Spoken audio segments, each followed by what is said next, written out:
स्वागत है आप सभी का। आपके साथ मैं हूं पूजा सचदेवा। दोपहर के 2 बज चुके हैं और वक्त है दोपहर की बड़ी खबरों का। शुरुआत सबसे पहले करते हैं। सपा प्रवक्ता अब्बास हैदर का प्रशासन पर आरोप है। अब्बास हैदर का कहना है कि सही से रेस्क्यू ऑपरेशन नहीं हुआ है। रेस्क्यू के नाम पर सिर्फ खानापूर्ति हुई। अधिकारी सिर्फ वाहवाही लूटने की कोशिश करते रहे। अधिकारी फोटो खिंचवाते और ट्वीट करते रहे। ये बयान अब्बास हैदर की तरफ से दिया गया। कहा कि जो बिल्डिंग गिरी वो अधिकारियों की मिली भगत से बनी हुई थी। कोई ऑक्सीजन सप्लाई वहां पर नहीं हुई, ऐसा कहना है अब्बास हैदर का।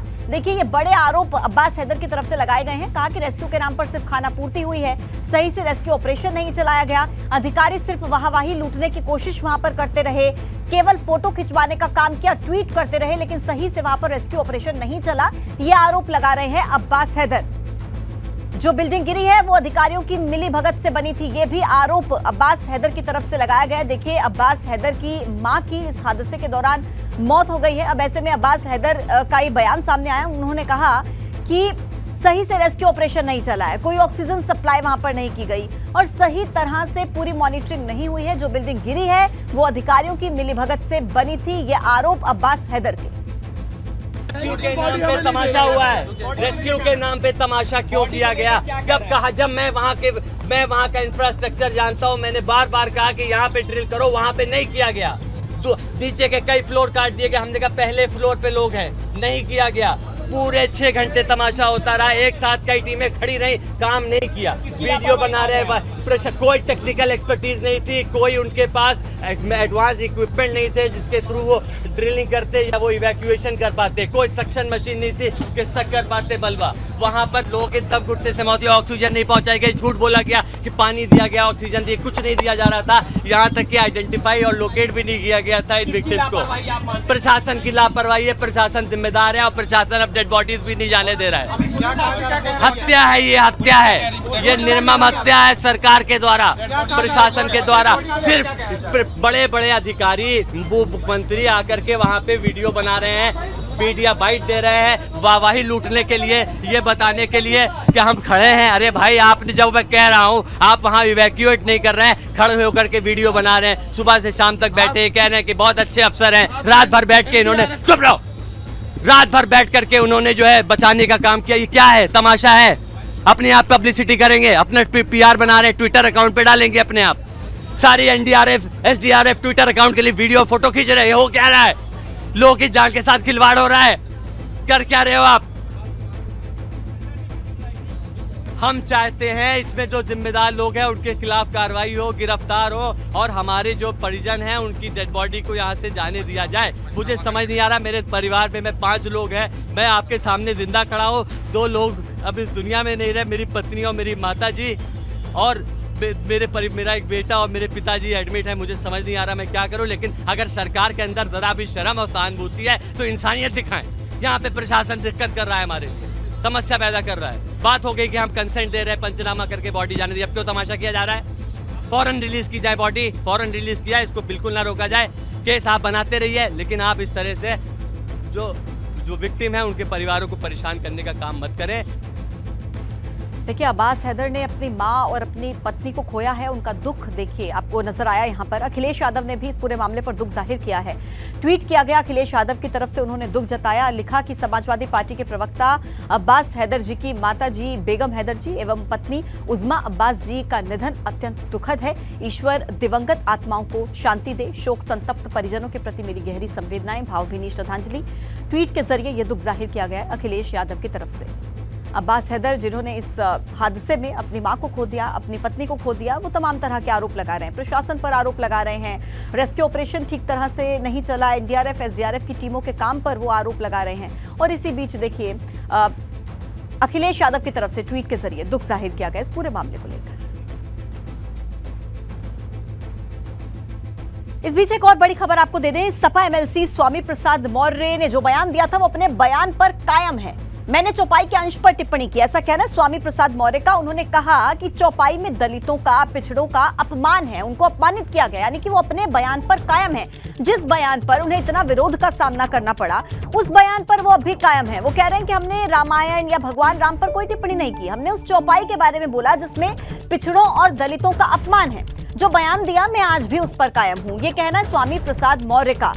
बागेश्वर धाम सरकार पर भी स्वामी प्रसाद मौर्य ने एक बयान दिया। कहा कि अंधविश्वास फैलाने वालों को जेल में डाल देना चाहिए, पाखंड फैलाने वालों को जेल में होना चाहिए। धर्म के ठेकेदार धर्म का सौदा कर रहे हैं, ऐसे बाबा सनातन धर्म को दफना रहे हैं। ये बयान स्वामी प्रसाद मौर्य का है। सपा के ही देखिए एक बड़े नेता हैं स्वामी प्रसाद मौर्य, और उन्होंने रामचरितमानस को लेकर जो बयान दिया उसके बाद उन पर मुकदमे दर्ज कराए गए, विरोध का सामना उन्हें करना पड़ा, कई मंदिरों में उनके प्रवेश तक को बैन कर दिया गया, प्रतिबंधित कर दिया गया। लेकिन इसी बीच उनका एक और बयान सामने आया। उन्होंने कहा कि मैंने जो बयान दिया था, मैंने जो बात कही थी, मैं अभी भी उस पर कायम हूँ।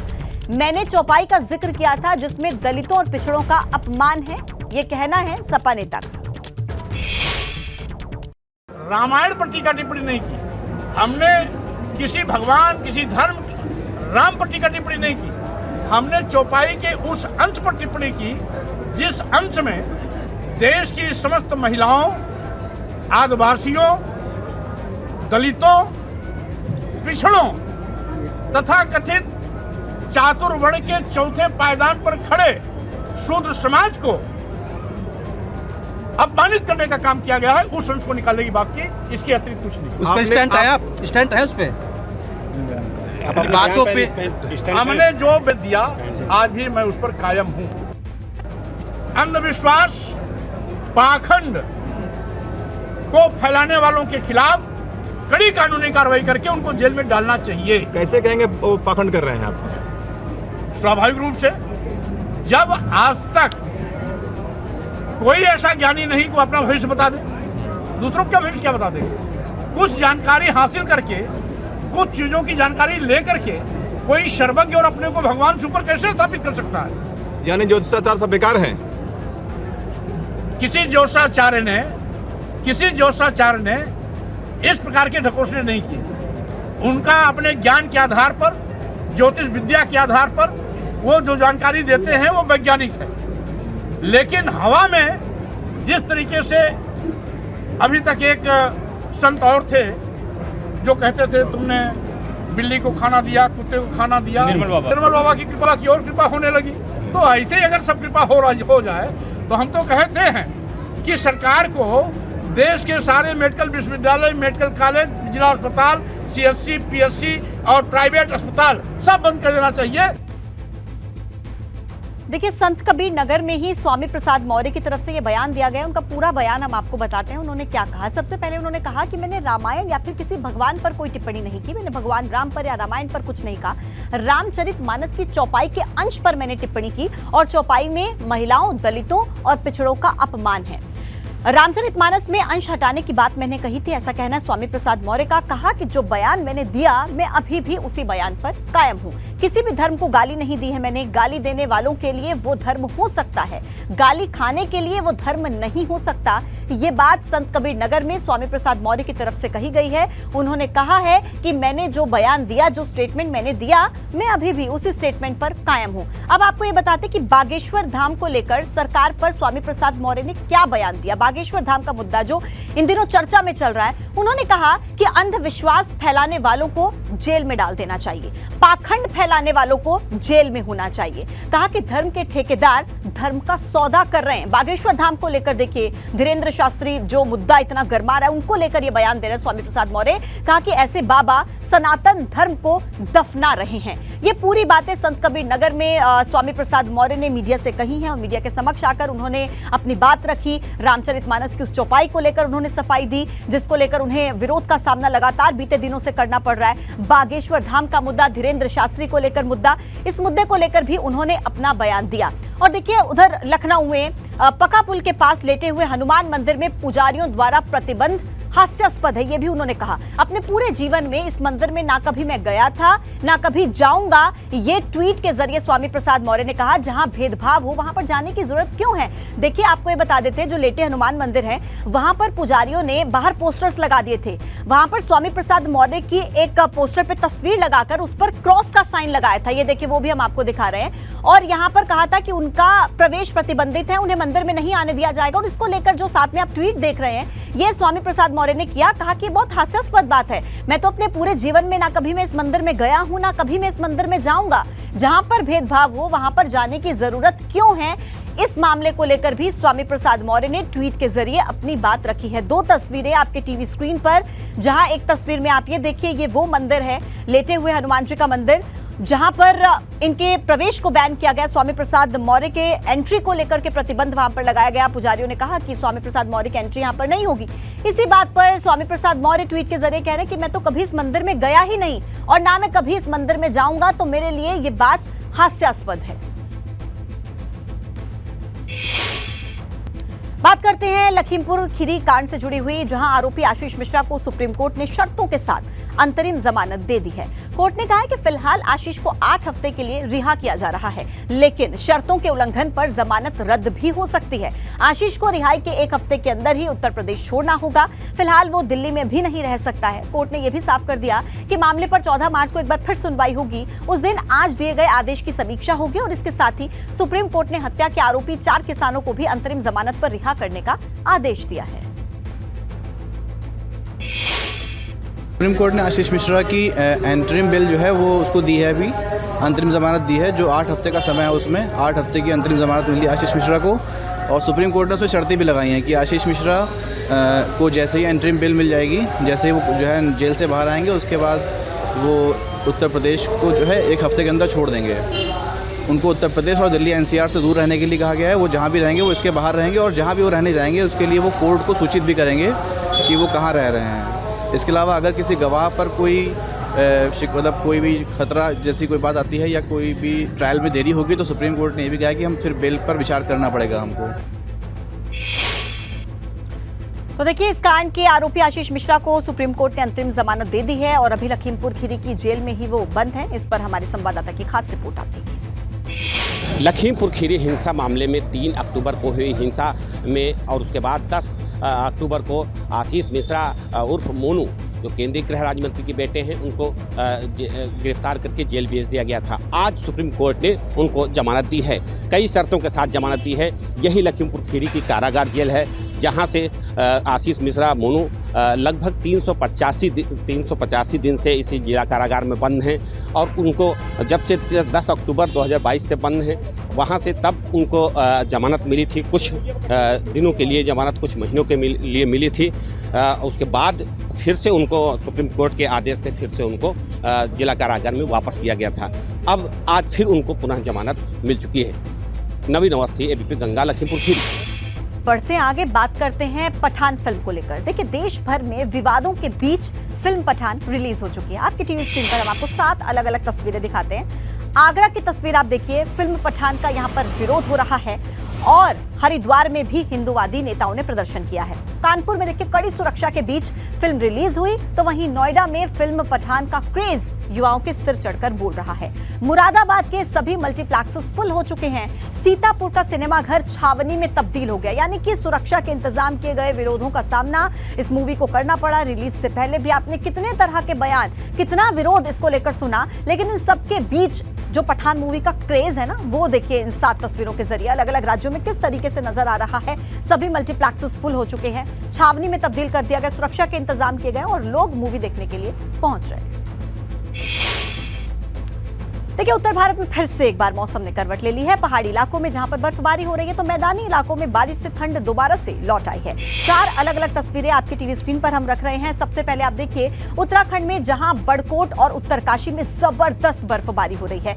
मैदानी इलाकों में बारिश हो रही है। पीलीभीत में जहां ओले गिरे, तो वहीं अमरोहा में तेज बारिश हो रही है। ये सर्दी का यू टर्न आप देख रहे हैं। एक बार फिर से पहाड़ों पर बर्फ और मैदानी इलाकों में इसका असर साफ देखा जा सकता है। माना जा रहा था कि जैसे धीरे धीरे थोड़ा सा तापमान बढ़ रहा है, अब सर्दी से राहत लोगों को मिलेगी, लेकिन एक बार फिर से ये सर्दी का जो यू टर्न है ना, ये देखने को मिल रहा है और अलग अलग तस्वीरें सामने आ रही हैं। कहीं पर बारिश, कहीं पर ओले गिर रहे हैं और जो पहाड़ों में बर्फबारी हो रही है, उसका असर मैदानी इलाकों में हम साफ देख सकते हैं। और देखिए, उत्तरकाशी जिले में कल से ही बारिश और बर्फबारी का दौर जारी है। गंगोत्री, यमुनोत्री धाम, मुखबा, हर्षिल, झाला, सुखी टॉप, बर्फबारी का दौर यहां पर जारी है। अस्सी, गंगा, डोडीताल की ताजा तस्वीर सामने आई। पहाड़ों पर भारी बर्फबारी का दौर शुरू होने के साथ ही पर्यटक भारी मात्रा में देखिए बर्फ का लुत्फ उठाने के लिए पहुंच रहे हैं। मौसम विभाग की अगर माने तो 25 से लेकर 26 जनवरी तक बारिश और बर्फबारी का दौर यहां पर जारी रहेगा। ये देखिए एक्सक्लूसिव तस्वीरें हैं एबीपी गंगा के पास उत्तरकाशी की। देखने में ये नज़ारा भले ही बहुत खूबसूरत लग रहा है, लेकिन यहाँ पे रहने वाले लोगों के लिए आप देखिए सर्दी का सितम कितना ज्यादा होगा। बर्फबारी के बाद सर्दी बढ़ती हुई। और अब तस्वीर हम आपको दिखाते हैं बड़कोट से, जहां पर उच्च हिमालय क्षेत्रों में बर्फबारी हुई। यमुना घाटी में देर रात से हो रही बारिश, तो वहीं ऊंचाई वाले क्षेत्रों में फिर से एक बार बर्फ गिरी है। मौसम विभाग का पूर्वानुमान सटीक साबित हुआ है। देखिए, मौसम विभाग ने 25 और 26 जनवरी का ऊंचाई क्षेत्रों में बर्फबारी का अलर्ट इसको लेकर के जारी किया था। ये देखिए, यमुना घाटी में बर्फबारी का दौर जारी है। मौसम विभाग ने पूर्वानुमान भी दिया था और ये सटीक साबित हुआ।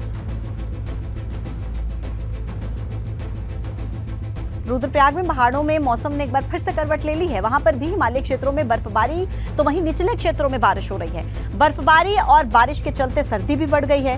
केदारनाथ धाम से लेकर के मिनी स्विट्जरलैंड के रूप में प्रसिद्ध पर्यटक स्थल चोपता में जमकर बर्फबारी हो रही है।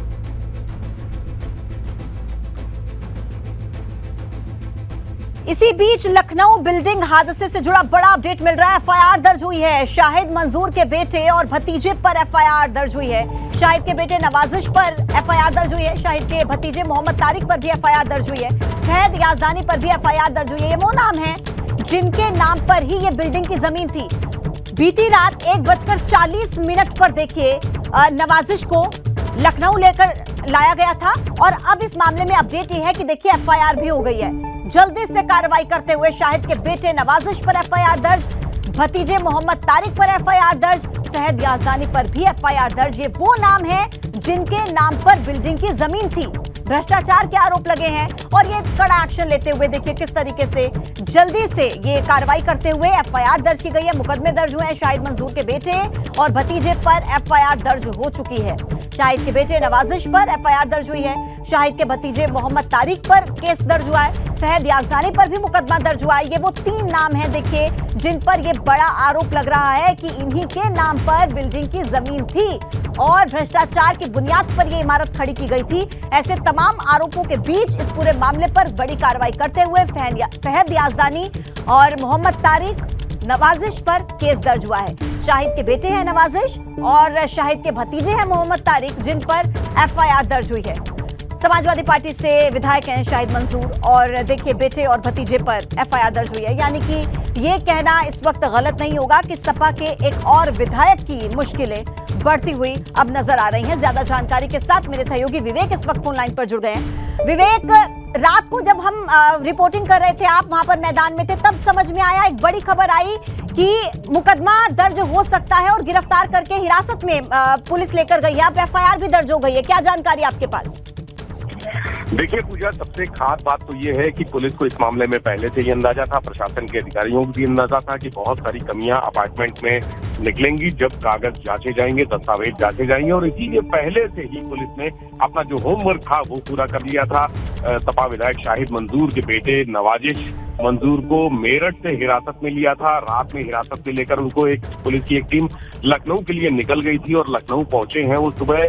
उसके बाद आनन फानन में जो दस्तावेज की जांच की गई, अपार्टमेंट से जुड़े कागजातों की जांच की गई, उसमें बहुत सारी कमियां पाई गई। ये पाया गया कि अपार्टमेंट जो है पूरी तरह से अवैध तरीके से बनाया गया था। उसको बनाने के लिए तमाम जो एनओसी होती हैं वो नहीं ली गई थी, एलडीए से नक्शा नहीं पास कराया गया था। उसके बाद पुलिस ने एलडीए की तरफ से हजरतगंज कोतवाली में एक एफआईआर दर्ज की गई। एफआईआर में कल्पेबल होमिसाइड यानी गैर इरादतन हत्या और चीटिंग यानी 420 की धाराओं में उसके अलावा अन्य धाराएं भी हैं। इसमें 3 नाम हैं। सबसे जो मुख्य नाम है नवाजिश शाहिद का है, जो सपा नेता सपा विधायक शाहिद मंजूर के बेटे हैं, उनका नाम है और इसके अलावा मोहम्मद तारिक का नाम है और फहद यजदानी यानी यजदान बिल्डर जिसका अपार्टमेंट था, यजदान बिल्डर, ये जमीन बताई जा रही है कि शाहिद मंजूर ने बेटे के नाम से विवेक, यानी कि 3 लोगों के खिलाफ एफआईआर दर्ज हो गई है। कार्रवाई अब आगे तेज होगी। बहुत धन्यवाद आपका विवेक जानकारी देने के लिए।